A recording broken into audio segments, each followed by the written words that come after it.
Assalamualaikum warahmatullahi wabarakatuh. Perkenalkan, nama saya Syara Nur Hakiki dengan NIM 22042065. Di sini saya akan mengerjakan tugas video saya terkait mata kuliah perilaku organisasi. Tugas video ini akan membahas tentang perilaku organisasi, yang mana perilaku pertama mengenai biographical karakteristik.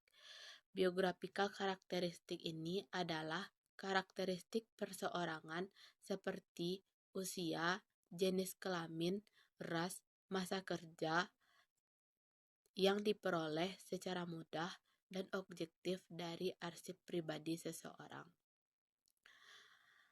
Karakteristik biografi ini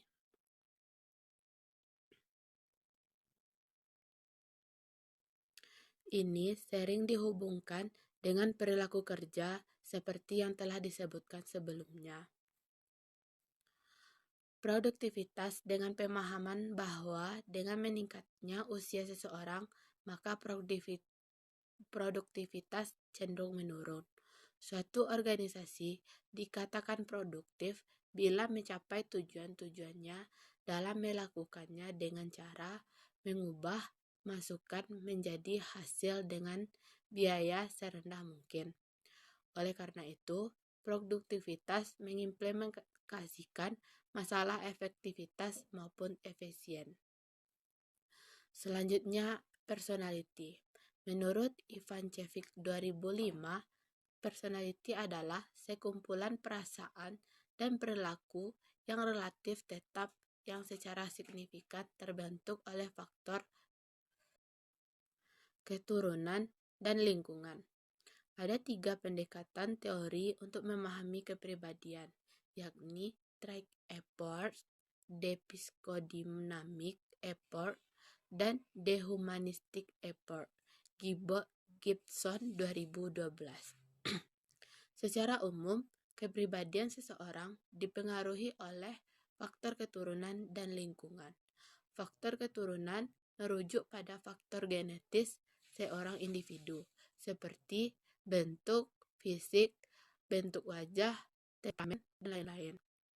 Ciri-ciri yang dianggap sebagian atau seluruhnya dipengaruhi oleh orang tua, baik secara biologis, fisiologis, maupun psikologis.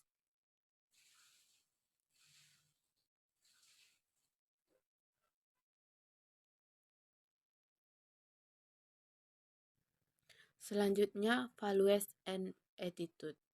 Robin and Jagged 2013, sikap adalah pernyataan evaluatif baik yang menyenangkan maupun yang tidak menyenangkan mengenai objek manusia atau kejadian-kejadian.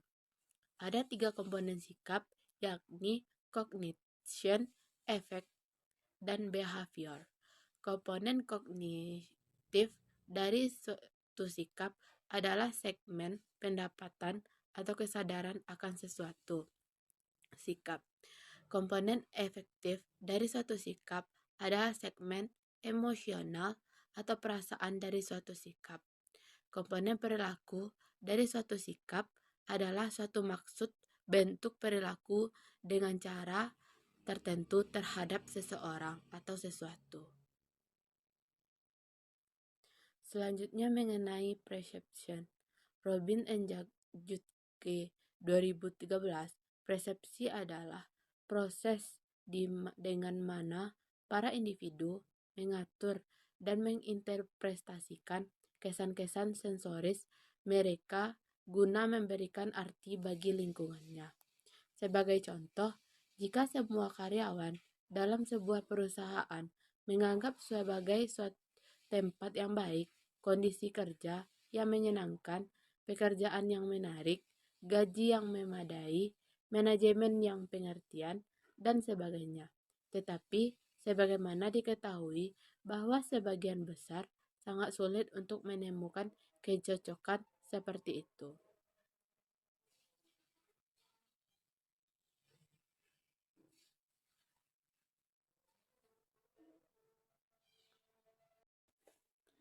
Selanjutnya mengenai motivasi.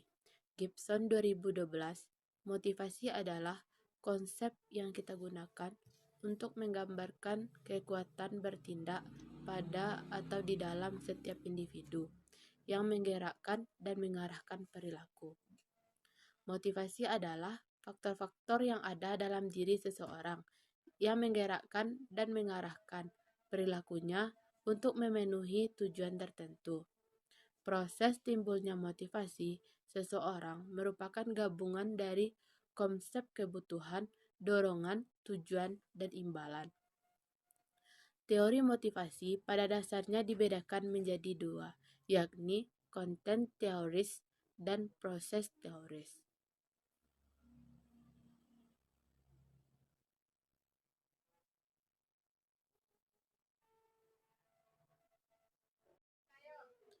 Gibson 2012, content theories atau teori-teori kepuasan memusatkan perhatian pada faktor-faktor di dalam individu yang mendorong, mengarahkan, mempertahankan, dan menghentikan perilaku.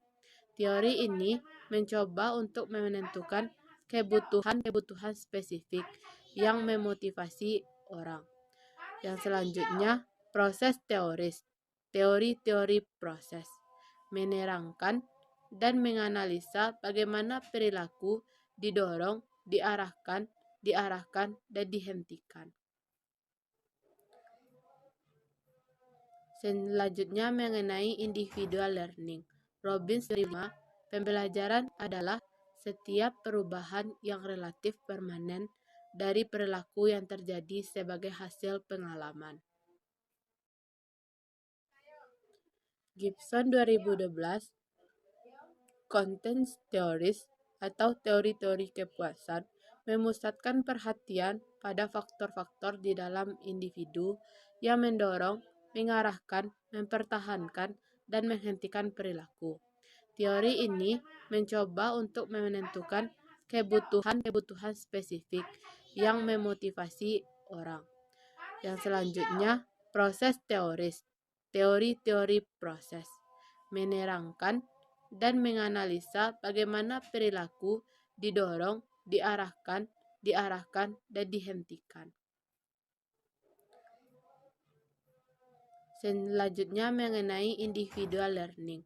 Robbins 5, pembelajaran adalah setiap perubahan yang relatif permanen dari perilaku yang terjadi sebagai hasil pengalaman.